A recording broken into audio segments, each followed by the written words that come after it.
প্ৰথমতে অখিল গগৈ তেখেতে ৰং সলাবলৈ সময় নালাগে। তেখেতে যিটো পাত্ৰত যায় এই পাত্ৰৰে ৰং লয়। তেখেত অসমৰ ৰাজনীতিত আমি বিধানসভাত যিমান সময় পাইছোঁ তেখেতে অবাঞ্ছিতভাৱে পৰিৱেশ বিনষ্ট কৰে। কমপ্লিটলি এটা প্ৰচিডিউৰত এছেম্বলি চলিব লাগে। তেখেতে হয় মই গম নাপাওঁ। আমাৰ মাইনৰিটি বেল্টত আহি মিটিং কৰে। তেখেতৰ ইয়াত নামনিত এটা কথা, উজনিত এটা কথা। তেখেতৰ চৰিত্ৰ আমাৰ মানুহখিনি লাহে লাহে গম পাব। তেখেতক চোৱাৰ কাৰণেহে গেডাৰিংটো হৈছে। আৰু বাকী থাকিল আমাৰ প্ৰতিদ্বন্দ্বী কংগ্ৰেছ দল। ইয়াত কংগ্ৰেছ দল আগৰ কংগ্ৰেছ দল নাই। মূল্যবোধৰ ৰাজনীতি হেৰুৱাই পেলাইছে। তেখেতসকলে কমপ্লিট দলটোত এক শ্ৰেণী দালাল দি প্ৰভৰ হৈছে।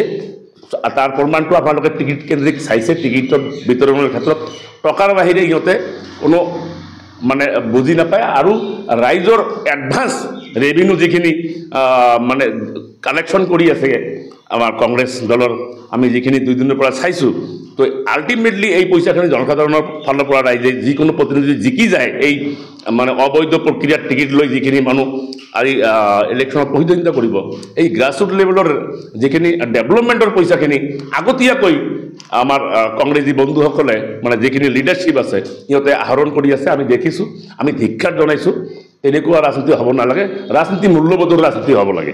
আৰু সমাজৰ কাৰণে হিতে কাম কৰা মানুহ ব্যক্তিকেহে টিকিট দিব লাগে। সিহঁতে তাৰ বিপৰীতে মানে ভাল কেণ্ডিডেট নিদি টকা পইচা যাৰ ওজন বেছি তাকেহে কেণ্ডিডেট দি আছে। নিশ্চয়কৈ আমি জিলা পৰিষদ গঠন কৰিম।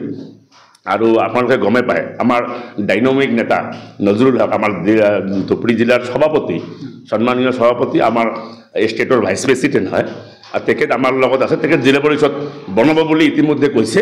আৰু আমি তাক সহযোগ কৰিম। মই বিধায়ক হিচাপে আমাৰ 4খন জিকিম আমি, আৰু তেখেতৰ 4খন জিকিব। আমাৰ বিশিং দৰবাৰ 3খন জিকিব। আমি 11খন লৈ আমি চৰকাৰ গঠন কৰিম। কংগ্ৰেছত যি অন্তকল চলি আছে, টিকিট কেন্দ্ৰিক বা টকা পইচা কেন্দ্ৰিক বুলি যি মানে সংঘাত, তাতে কংগ্ৰেছ ডুবিব বুলি ভাবি নিশ্চয়কৈ সিহঁতৰ নিজেৰে চিপৰাং ৰাজনীতি আৰম্ভ হৈ গ'ল। ইতিমধ্যে তেখেতসকল কিমান মানুহ ৰেজিগনেশ্যন কৰিলে।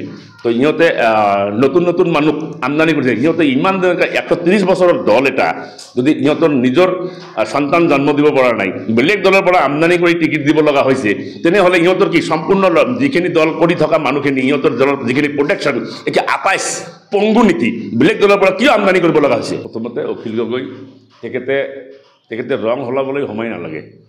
তেখেতে যিটো পাত্ৰত যায় এই পাত্ৰৰে ৰং লয়। তেখেত অসমৰ ৰাজনীতিত আমি বিধানসভাত যিমান সময় পাইছোঁ তেখেতে অবাঞ্ছিতভাৱে পৰিৱেশ বিনষ্ট কৰে। কমপ্লিটলি এটা প্ৰচিডিউৰত এছেম্বলি চলিব লাগে। তেখেতে হয় মই গম নাপাওঁ। আমাৰ মাইনৰিটি বেল্টত আহি মিটিং কৰে। তেখেতৰ ইয়াত নামনিত এটা কথা, উজনিত এটা কথা। তেখেতৰ চৰিত্ৰ আমাৰ মানুহখিনি লাহে লাহে গম পাব। তেখেতক চোৱাৰ কাৰণেহে গেডাৰিংটো হৈছে। আৰু বাকী থাকিল আমাৰ প্ৰতিদ্বন্দ্বী কংগ্ৰেছ দল।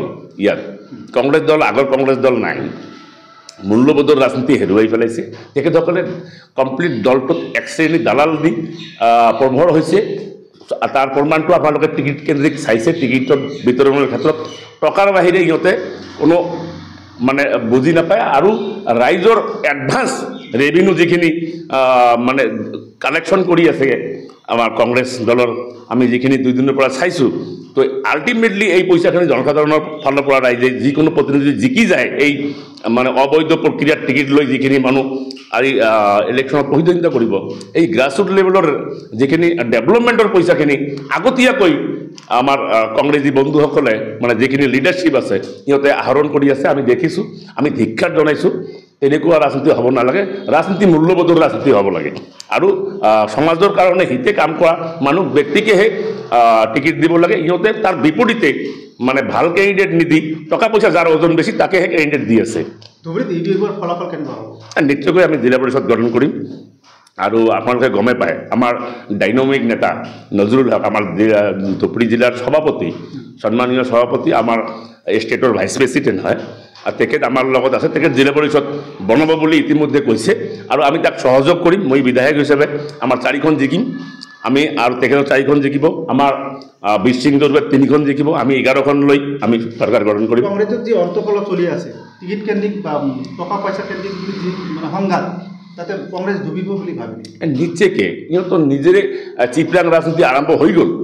ইতিমধ্যে তেখেতসকল কিমান মানুহ ৰেজিগনেশ্যন কৰিলে তো ইহঁতে নতুন নতুন মানুহ আমদানি কৰিছে ইহঁতে ইমান 130 বছৰৰ দল এটা যদি ইহঁতৰ নিজৰ সন্তান জন্ম দিব পৰা নাই বেলেগ দলৰ পৰা আমদানি কৰি টিকিট দিব লগা হৈছে তেনেহ'লে ইহঁতৰ কি সম্পূৰ্ণ যিখিনি দল কৰি থকা মানুহখিনি ইহঁতৰ দলৰ যিখিনি প্ৰটেকশ্যন এতিয়া আপাইছ পংগু নেকি বেলেগ দলৰ পৰা কিয় আমদানি কৰিব লগা হৈছে